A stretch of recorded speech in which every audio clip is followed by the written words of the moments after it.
Very good morning dear students. कैसे हो बेटा? आई होप आप सभी अपनी स्टडीज रेगुलर कर रहे हैं। बच्चों, we were studying microbes in human welfare. Microbes in human welfare chapter हमारा चल रहा था। इसमें हमने बहुत सी एप्लीकेशंस पढ़ी थी माइक्रोब्स की कि वो ह्यूमन के लिए किस किस तरह से बेनिफिट प्रोवाइड करते हैं। ठीक है, so in today's lecture we will study about microbes as bio control agent. ठीक है, एग्रीकल्चर में हमने बायोटेक का रोल पढ़ा था। अब हम पढ़ेंगे कि microbes in the field of agriculture, agriculture में माइक्रोब्स कहाँ कहाँ यूज हो सकते हैं, क्या क्या उनका रोल है। ठीक है बेटा, एक जनरल सी बात है, आपको पता है कि एग्रीकल्चर में कुछ कन्वेंशनल मेथड, कुछ ट्रेडिशनल मेथड हम पहले से ही यूज करते आ रहे हैं। ठीक है, but due to less yield जो हमें प्रोडक्शन है वो ज़्यादा अमाउंट में नहीं मिलता। किस कारण से? क्योंकि मोस्ट ऑफ द हमारी जो क्रॉप है that is damaged by the insect pest. कुछ ऐसे इंसेक्ट्स हैं जो उसको डैमेज कर देते हैं, कुछ ऐसे पेस्ट हैं जो उसको डैमेज कर रहे हैं। ठीक है, जिसके कारण जो हमारी यील्ड है, हमारा प्रोडक्शन जो है जितना अमाउंट में होना चाहिए उतना नहीं मिलता। ठीक है, अब इसके और भी कारण हैं, कुछ आपके बायोटिक स्ट्रेस, अबायोटिक स्ट्रेस, हर तरह के फैक्टर्स हैं जो उसको अफेक्ट कर रहे हैं। ठीक है, तो इस चीज़ों को लेते हुए कि भाई जो इंसेक्ट्स हैं या बैक्टीरिया हैं या माइक्रोब्स हैं और आपकी कुछ हर्ब्स हैं, हर्ब्स मीन्स जो आपके वीड्स हैं, कुछ ऐसे एक्स्ट्रा वीड्स जिसे आप खरपतवार कहते हैं। ठीक है, उसके कारण भी जो हमारा प्रोडक्शन है वो हमें लार्ज अमाउंट में नहीं मिलता क्रॉप्स का। ठीक है, तो इन चीज़ों को ध्यान में रखते हुए फार्मर्स ने कुछ मेथड्स एडॉप्ट किए। They started using chemicals. Chemicals उन्होंने यूज करने शुरू किए अपनी क्रॉप्स को प्रोटेक्ट करने के लिए। ठीक है, और केमिकल्स जो वो यूज कर रहे थे, किस तरह के ऑर्गेनिज्म में यूज कर रहे हैं उसके बेसिस पे अलग अलग उन केमिकल्स के नाम पड़े, जैसे कि हर्बिसाइड्स। ठीक है, साइड जो वर्ड है CID, that means to kill. ठीक है, तो herbicides, weedicides, weedicides means to kill weeds. ठीक है, तो इस तरह के केमिकल्स यूज किए जाने लगे। Other than that insecticides, insects को किल करने के लिए केमिकल्स यूज करने लगे। और आपके pesticides, insecticides, weedicides, herbicides, nematicide, bacteriocide, तो ये जितने भी जो केमिकल्स यूज कर रहे थे they were used to kill harmful pest, pest को किल करने के लिए, इंसेक्ट्स को किल करने के लिए। तो ये सारी चीजें केमिकल्स हम यूज कर रहे थे, बट बेटा इनके कुछ साइड इफेक्ट्स थे। ठीक है, ये जो केमिकल्स हम यूज कर रहे थे दे आर समवट एक्सपेंसिव, कुछ बहुत एक्सपेंसिव थे, plus they are harming the environment. ठीक है, एक तरह का एनवायरमेंटल पॉल्यूशन कॉज कर रहे थे। दूसरी चीज, जो हमारी यूजफुल क्रॉप्स है, sometime they are also harmful for our useful crops. जो हमारी मेन हमारी एग्रीकल्चर क्रॉप्स हैं उनको भी ये हार्म कर रहे थे। ठीक है, अगर ये उससे प्लांट की बॉडी से स्टिक हो जाते थे तो कई बार क्या होता था, it is not easy to wash them, उनको हटाना बड़ा मुश्किल हो रहा था। ठीक है, तो ये सारी चीजें कुछ सामने आई, तो उसी को ध्यान में रखते हुए फार्मर्स ने क्या किया, कुछ साइंटिस्ट, कुछ एग्रीकल्चरिस्ट जो थे उन्होंने कुछ नए मेथड्स एडॉप्ट किए कि किस तरह से कुछ ऐसा यूज किया जाए कि वो एनवायरनमेंट को भी पल्यूट ना करे। ठीक है, and it is approachable to farmer, farmer के लिए भी अफोर्डेबल हो, अप्रोचेबल हो। ठीक है, और जो हमारी मेन क्रॉप्स हैं वो भी उससे प्रोटेक्शन रहे, दैट मीन्स वो डैमेज ना हो। ठीक है, और कई बार क्या होता है बच्चों कि बहुत से ऐसे इंसेक्ट्स होते हैं which are useful for our crops. ठीक है, कुछ इंसेक्ट्स जो होते हैं वो क्या करते हैं, they are useful for our crops, हमारी क्रॉप्स के लिए तो यूजफुल है, लेकिन हो सकता है जो हमारे वीड्स हैं वो उनको डैमेज कर रहे हो। लेकिन जब हम केमिकल्स का यूज कर रहे थे तो जो हमारे यूजफुल इंसेक्ट्स थे या यूजफुल पैरासाइट्स थे उनकी भी क्या हो जाती थी, डेथ हो जाती थी। ठीक है, तो इन सब चीजों को ओवरकम करने के लिए, इन ड्रॉबैक्स को ओवरकम करने के लिए एक नया मेथड एडॉप्ट किया गया, दैट वाज बायोलॉजिकल ट्रीटमेंट और बायो कंट्रोल मेथड। ठीक है, जिसमें हम बायोलॉजिकल ऑर्गेनिज्म का यूज कर रहे हैं अपनी क्रॉप्स को बचाने के लिए। ठीक है, सो उसी में हम आता है हमारा microbes as bio control agent. ठीक है, किस तरह से हम माइक्रोब्स को यूज कर रहे हैं for protection of our desired और मेन क्रॉप्स। ठीक है, तो इसमें कुछ एग्जांपल्स हैं बायो हर्बिसाइड्स के, आपके बायो इंसेक्टिसाइड्स के। जैसे बायो हर्बिसाइड्स के लिए जो आपके, अगर हम किसी इंसेक्ट का यूज कर रहे हैं वीड्स को किल करने के लिए, जो हमारी खरपतवार है उसको किल करने के लिए हम इंसेक्ट्स का यूज कर रहे हैं। ठीक है, वो इंसेक्ट बच्चों हमारी जो मेन क्रॉप है उसको डैमेज नहीं करेगा, क्योंकि उसका जो फीडर है, उसका जो फूड है, उसका फूड क्या है, वो वीड्स है। ठीक है, तो हम इंसेक्ट्स का इस तरह से यूज कर सकते हैं एक्स्ट्रा वीड्स को रिमूव करने के लिए अपने एग्रीकल्चर में, अपने फील्ड में। ठीक है, तो यहाँ कुछ एग्जांपल्स हैं बायो इंसेक्टिसाइड्स के, कि किस तरह से हम बायोलॉजिकल ऑर्गेनिज्म को, एक सिंगल बायोलॉजिकल ऑर्गेनिज्म को या किसी इंसेक्ट को किसी दूसरे माइक्रोब को किल करने के लिए, उसको ईट करने के लिए यूज कर रहे हैं। ठीक है, तो एक तरह से हमारे ये बायो वेपन्स हो गए, बायोलॉजिकल वेपन्स हो गए। ठीक है, समझ में आ गया, यहाँ तक समझ में आ गया। हम क्या कर रहे हैं, we are using some microbes और we are using some biological organism against another biological organism. समझ में आ रही है बात? ठीक है, तो यहाँ जो ये एग्जाम्पल है बच्चों, बेटा they are of bio insecticides. ठीक है, हम क्या कर रहे हैं, इंसेक्ट्स को किल करने के लिए कुछ दूसरे माइक्रो ऑर्गेनिजम्स या कुछ दूसरे इंसेक्ट्स की हेल्प लेंगे। ठीक है, इसमें पहला एग्जांपल है तुम्हारा टू किल एफिड्स। एफिड्स को किल करने के लिए हम लेडी बर्ड का यूज करते हैं। ठीक है, एफिड्स होते हैं बेटा जो तुम्हारे ब्लैक और रेड कलर के बीटल्स होते हैं। ठीक है, उनको हम क्या कह रहे हैं, एफिड्स कह रहे हैं। ठीक है, other than that some dragon flies are used for killing the mosquitoes. Mosquitoes को रिमूव करने के लिए फील्ड से ड्रैगन फ्लाइज का यूज किया जाता है। Third is bacillus thuringiensis।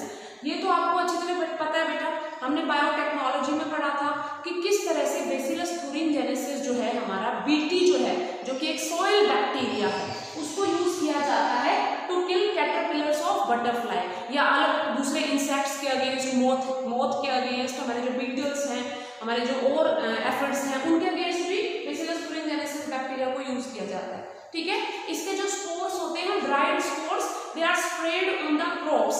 Crops के ऊपर उनको स्प्रे कर दिया जाता है, जिससे कि ये जो बटरफ्लाई हो गई या फिर इसके कैटरपिलर है या और जो इंसेक्ट्स हैं हमारे, जब उस पर फीड करेंगे हमारे क्रॉप्स पे, तो क्या होगा, जो टॉक्सिन प्रेजेंट होता है बेसिलस thuringiensis में, वो उनकी बॉडी में चला जाता है। This is the direct use. इसमें हम कोई मॉडिफिकेशन नहीं कर रहे हैं, हम कोई बायोटेक्नोलॉजी यूज नहीं कर रहे हैं। इसमें मैंने क्या किया है, डायरेक्ट उसके ड्राइड स्पोर्स, जो इसके स्पोर्स हैं बेसिलस thuringiensis के, उनको ड्राई करके मैंने स्प्रे कर दिया है मेरी डिफरेंट क्रॉप्स पे। इन दैट केस जो हमने पहले पढ़ा था बायोटेक्नोलॉजी में, उसमें बेटा हम क्या कर रहे थे, बीटी कॉटन, एक नया प्लांट बना रहे थे उसकी हेल्प से। उसके जीनोम में, कॉटन के जीनोम में हम बेसिलस thuringiensis का जीनोम इंटीग्रेट कर रहे थे with the help of vector. But here we are directly using the Bacillus thuringiensis by spraying its spores on the plants। Clear है? ठीक है, नेक्स्ट आता है हमारा Trichoderma. Trichoderma is a fungus. Trichoderma एक फंगस है बेटा, जिसको यूज किया जाता है, उसके स्पोर्स को यूज किया जाता है फॉर किलिंग प्लांट पैथोजन। जो पैथोजन हमारे प्लांट को, हमारी क्रॉप को डिस्ट्रॉय कर रहे हैं, उसके अगेंस्ट ट्राइकोडर्मा फंगस को यूज किया जाता है। नेक्स्ट है हमारा baculovirus. It is very most important बेटा, बहुत इंपॉर्टेंट है ये एग्जाम पॉइंट ऑफ व्यू से, कई बार ये पूछा भी गया है। तो बहुत सिंपल सी बात है, बैक्यूलोवायरस एक तरह के रोड शेप्ड वायरसेस होते हैं जिनमें डबल स्ट्रैंडेड डीएनए प्रेजेंट होता है एज जेनेटिक मटेरियल। ठीक है, तो जो बैक्यूलोवायरस है बेटा, these are rod shaped viruses which are used to kill particular insects। ठीक है, जो हमारी क्रॉप को हार्म कर रहे हैं। तो ये जो होते हैं, these are rod shaped and having double stranded DNA as their genetic material। ठीक है, और ये जो डबल स्ट्रैंडेड डीएनए होता है, ये इस तरह के जीन्स को कोड करता है, इस तरह के प्रोटीन को कोड करता है, प्रोटीन और जीन्स को कोड करता है, जो हमें हेल्प करते हैं। ठीक है, हमें हेल्प करते हैं किसमें, उस इंसेक्ट को किल करने में, या इसकी जो फर्दर प्रोजेनी है, जो वायरसेस हैं, उनका नंबर इंक्रीज करने में, ये इनका प्रोटीन जो है और जीन जो है आगे फर्दर इनका नंबर इंक्रीज करेंगे। ठीक है, तो क्या किया जाता है, ये जो बैक्यूलोवायरस है, इसको यूज किया जाता है पर्टिकुलर इंसेक्ट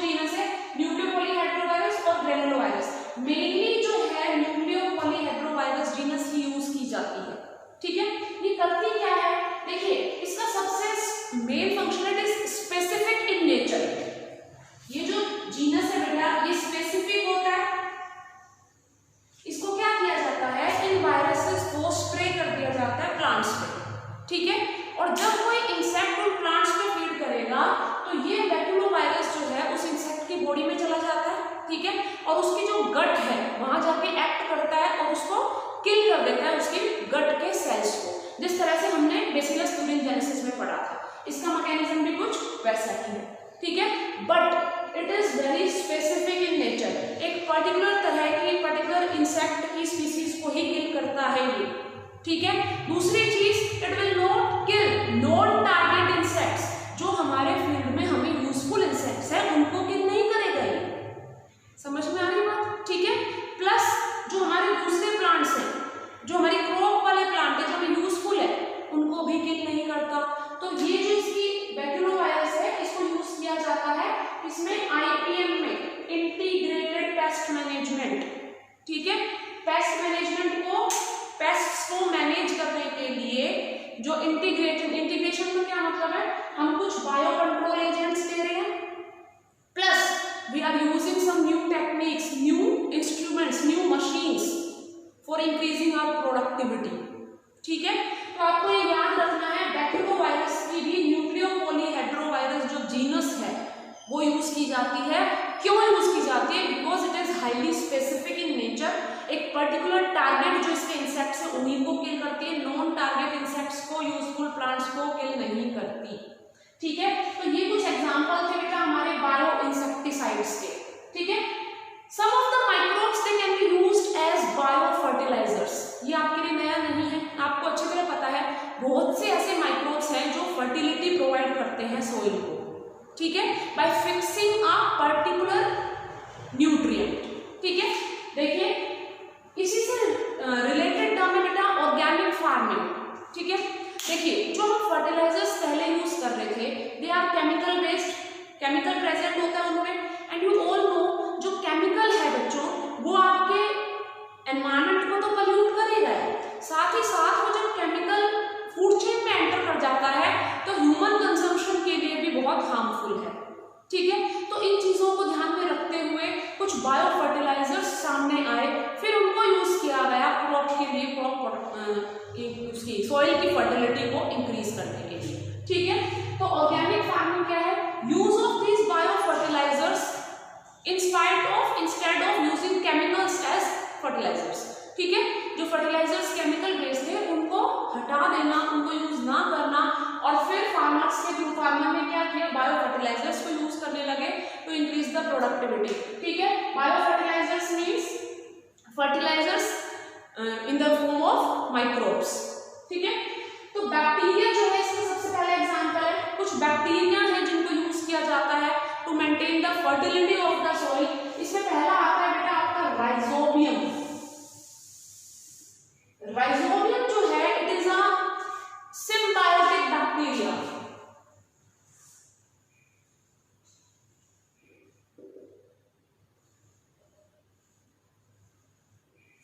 जो प्लांट की रूट नड्यूल्स होती है लेग्यूमिनस प्लांट की, लेग्यूमिनस आपको पता है ना, जो आपकी पल्सेस आ रही है आपके, ठीक है।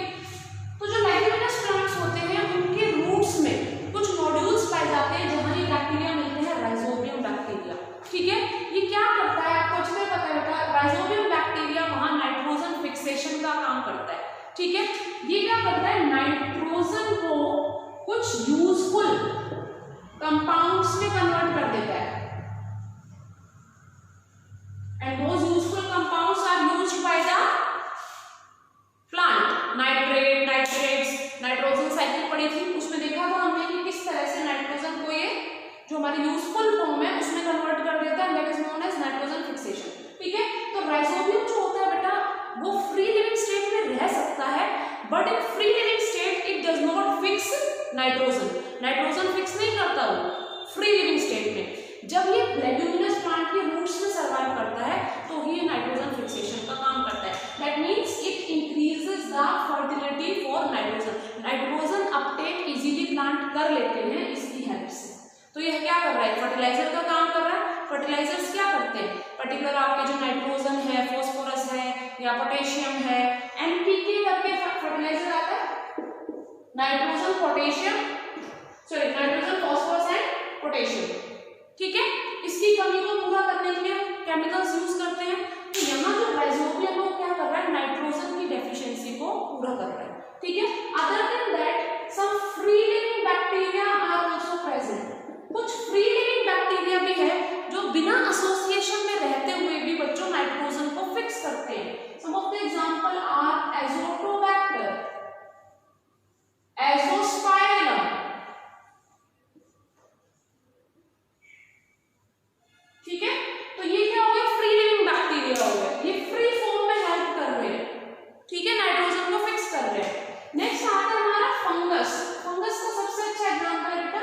माइकोराइजा, आपको याद होगा mycorrhiza is the association of fungus in roots of higher plants, ठीक है।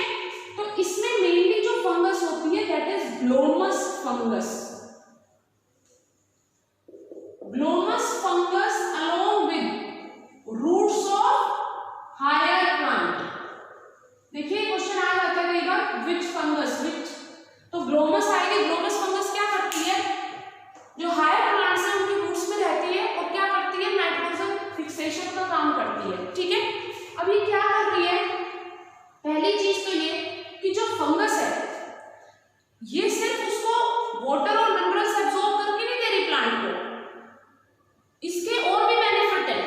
प्लांट क्या है, रेजिस्टेंट डेवलप कर लेता है किसके against, against salinity and drought, ठीक है। ये जो प्लांट है हमारा, इसको बेनिफिट क्या हो रहा है, प्लांट में रेजिस्टेंट बन जाता है बेटा against salinity and drought condition, ठीक है। इसके अगेंस्ट क्या हो गया, इसमें रेजिस्टेंट डेवलप हो गया। सेकेंड थिंग, प्लांट्स जो रूट बॉर्न पैथोजन होते हैं, जो सॉइल में पैथोजन प्रेजेंट होते हैं, उसके अगेंस्ट भी रेजिस्टेंस शो करता है। रूट बॉर्न पैथोजन, ठीक है। फंगस को क्या मिल रहा है इन रिटर्न, फंगस को मिलता है बेटा shelter to survive, place of living, ठीक है। तो इस तरह से एसोसिएशन में ग्लोमस फंगस काम करती है। Other than that you have cyanobacteria, there are some cyanobacteria which lives on the surface of the water and they help the plants in fixing nitrogen, जिसके तुम्हारे एग्जांपल है एनाबीना हो या nostro ऑसिलेटेरियम, ठीक है। तो ये भी as a bio fertilizers use होते हैं, ठीक है बेटा। तो ये सारे आपके कुछ एग्जांपल्स थे, माइक्रोब्स थे किस तरह से हेल्प करते हैं हमारे बायो कंट्रोल एजेंट के रूप में, ठीक है। तो हमने पढ़ा कि भाई किस तरह से वीडीसाइड्स हो गए, इंसेक्टिसाइड्स हैं, हर्बिसाइड्स हैं, तुम्हारे पेस्टिसाइड्स हैं, उनमें हेल्प कर रहे हैं। और दूसरा हमने पढ़ा कि किस तरह से ये फर्टिलाइजर का काम करते हैं, ठीक है बच्चों। This one is your last topic of this chapter. From next in next lecture we will start a new chapter. Thank you बेटा।